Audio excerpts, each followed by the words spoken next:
If you call the police, sometimes nothing gets done until something gets done. You see what I'm saying? And we can ride the boogie, share that beat of love.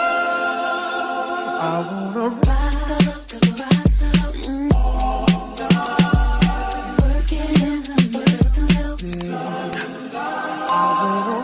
Hey y'all, as y'all can see by the title of this video, this is way different from me being in the kitchen.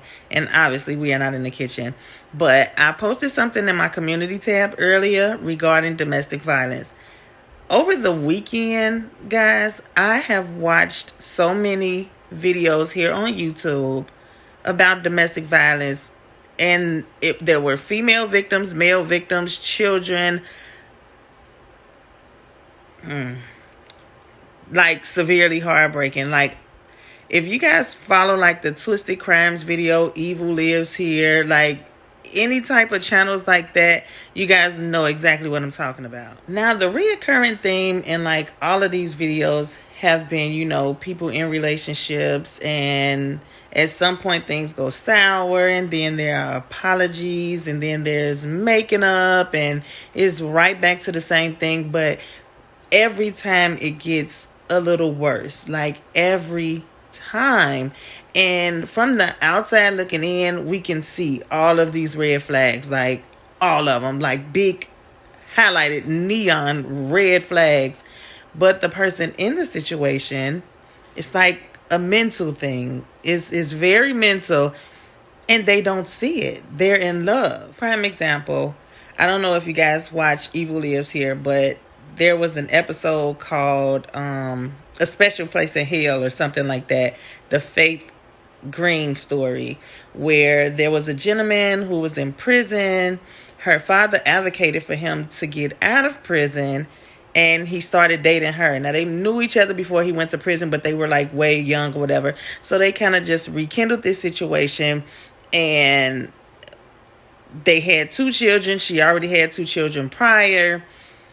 And this man was like a complete nut job. Watching that episode, like, I literally was like, girl, leave. And I know it was easy for me to say, but she didn't see things wrong. She didn't see it. Like, some of the red flags, right? She comes home from work one day.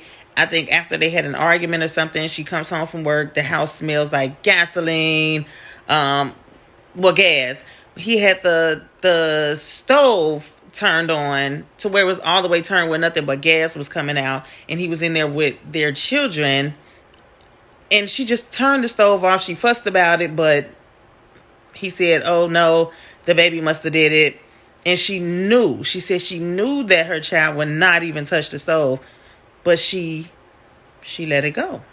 She completely let it go. Another incident was, it was him, her, and their 2 children together. Remember, I said that she had 2 children from a previous relationship, so I'm not sure where they were, but it was just him, her, and their 2 children.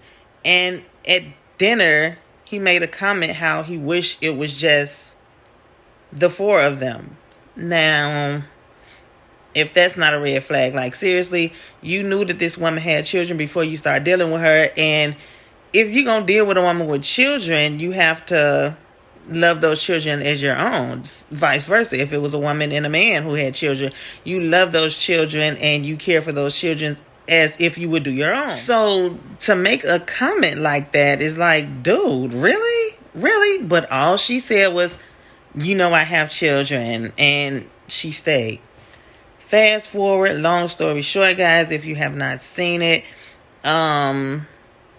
he killed all of the children. All of them. He slashed her face. He shot her. She survived. But he did that to her after he had murdered her children in front of her. And not only that, he was in prison. Remember, I said he was in prison and her father advocated for him. But this man was already in prison for killing his ex-girlfriend and their unborn child. Like, and I would never blame her. I would never blame her or any person who's involved in a situation like this, because ultimately they are the victims.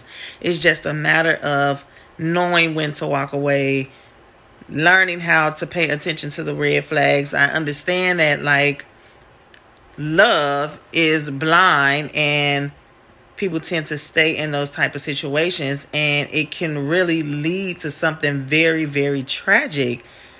And over the weekend, I have seen so many videos where men and women both, it's sad. It's sad. It's very sad. Like the young lady who was on Facebook, who she murdered her children's father on Facebook Live.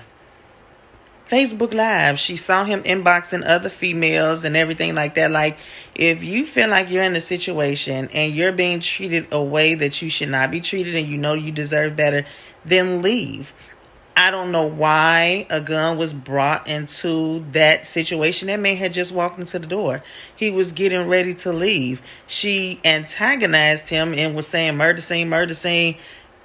And went and got a gun, and whether it accidentally went off or not, she shot him in the head, in the back of the head, in front of their children. And oftentimes, I know as women, and I'm just speaking for women because I'm a woman, but I know that there are situations where you be like, you know what, I'm gonna leave. Like, you say these things and the perpetrator can feel, oh, you gonna leave me, and then they decide to do the unthinkable. And that's why I say, if you're in a situation and you know it's bad, don't make the announcement. Never say you're gonna leave. Just plan and go, because if they feel like they don't want you to leave, they're not gonna let you leave, and it's never, ever, ever worth your life. And as parents, we really have to be careful who we have children with, number one.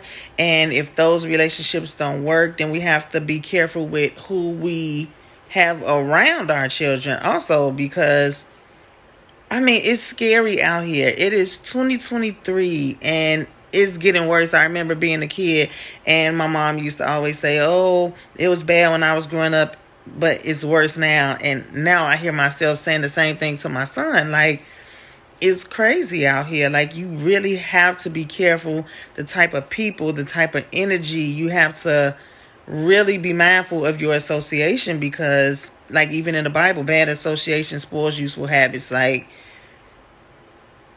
you really have to be careful with who you have around you, your family, your children, everybody. And then it's kind of sad, because even if you call the police, sometimes nothing gets done until something gets done. You see what I'm saying? Like, and that's sad, because the system sucks in that way, because a lot of these people have reached out to authorities for assistance, and until something bad happens, it's not a big deal. That's so tragic and beyond my understanding, because it should not be that way. It just shouldn't. But there are other resources. They do have hotlines and things like that to where you can get assistance. I mean, this was just heavy on my heart today, because, like I said, over the weekend I saw so many videos like this, and you hear it happening more often than not. And it's so sad, because these are two people that were once in love and, you know, head over heels and la in love. And it somehow goes wrong. And instead of walking away, you know, and typically it's, oh, teach your sons how to respect women, keep your hands to yourself, and blah, blah, blah. But we also have to teach our daughters the same thing. Like, these young ladies have to know that what goes for these young men also goes for you. Like, you have to learn to deal with rejection. You have to learn to walk away. You have to know that when things are toxic, to just remove yourself from it. And this, boys and girls, you know. And we have to, as parents, keep in mind the type of relationships that we have around our children, because even when you think they don't see, children feel energies. They know what's going on, even if they don't really understand or comprehend it. Like, they know. And then they can grow up and distribute the same type of toxic behavior. And then if you're not careful, you have a generational thing going on, and that's never good. We just have to learn to love on each other, love on ourselves first, and know that if you're becoming a part of a situation like this, or even if you see yourself distributing these type of behaviors, you have to learn to peacefully walk away, because it's not worth your life. It is not worth your freedom. It's just not. We have to do better. This is scary. I have a 19-year-old son, and when he starts dating, it's like I can only pray that he doesn't come across situations like this, and that he knows when to leave situations and how to be a gentleman and how to respect women and not treat women in a way that he doesn't want me to be treated. There's so much that I can say on this topic, guys, but I just wanted to stop in really quick because, like I said, I've seen some things just over the weekend that crushed my heart. Like, it truly crushed my heart, and I just wanted to get on here and speak on it. And if you or someone you know is dealing with a situation, I am truly praying for you guys, and I'm praying that you seek the help and find the resources and do what you have to do for either yourself and your children.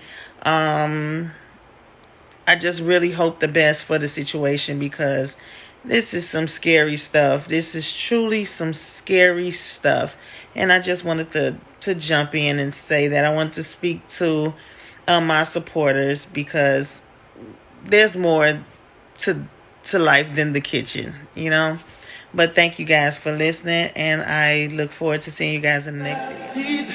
And we can ride the boogie, share that beat of love.